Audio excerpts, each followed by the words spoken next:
It started like any other high-stakes chase, money flying, chaos roaring, and Spider-Man flipping through the wreckage like a red and blue meteor. But even with explosions at his back and danger barreling toward him, his brain wasn't on the supervillain in front of him. No, it was on the groceries.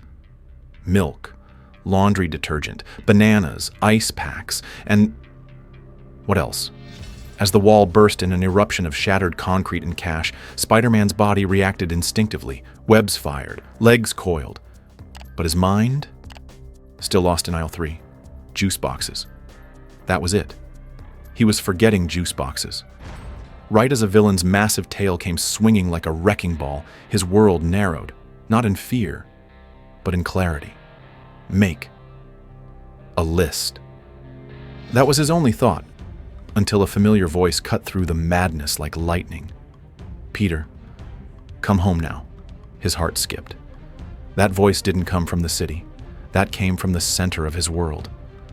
The moment he heard her voice, he swung harder, faster.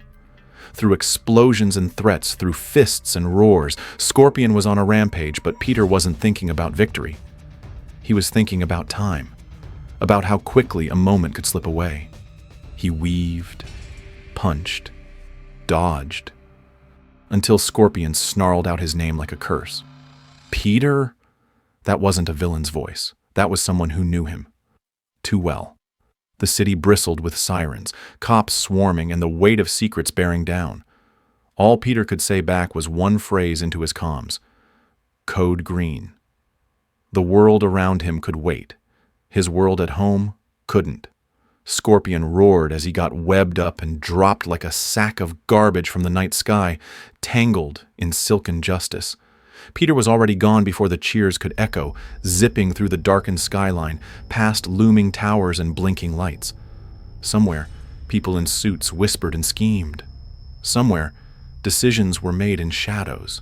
But none of that mattered. Not tonight. Project G remains behind schedule. A voice hissed. Somewhere else, power moved like puppeteers in high-rise offices. But even as they spoke of failure and budgets, Spider-Man was soaring home, and that was all that mattered now.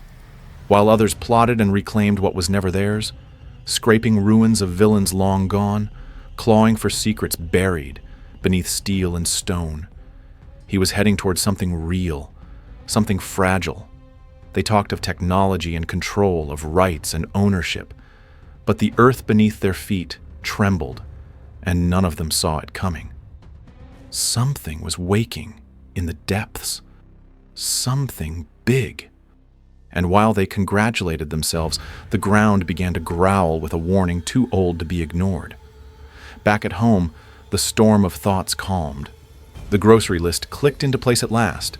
Milk, laundry detergent, bananas, ice packs, juice boxes.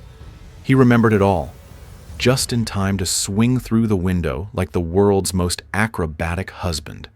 Mary Jane stood waiting, arms folded, smile soft. A warm light in the darkness. The mission wasn't over. It had just shifted forms.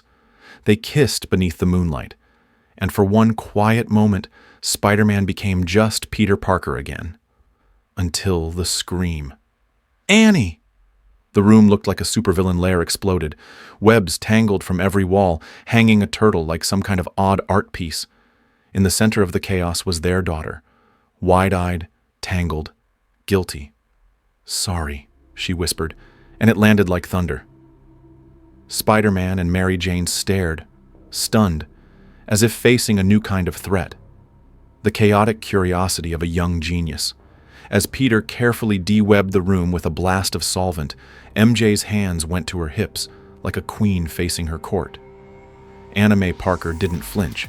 She wasn't playing, she explained. She was improving it, trying to be better. Tears welled up, but Peter kneeled beside her with the gentlest of smiles. I was like you, he said. We both were. MJ joined them, her voice calm, real. The world was too fast for kids like Anna Mae, but they had to be ready for it. Rules weren't punishments. They were love in disguise. And when she asked the big question, "So, you're not mad?" Peter and MJ exchanged a look. Smiles crept in. "Well, we wouldn't go that far." Guys, don't forget to like this video and subscribe to my channel. It really means a lot to me.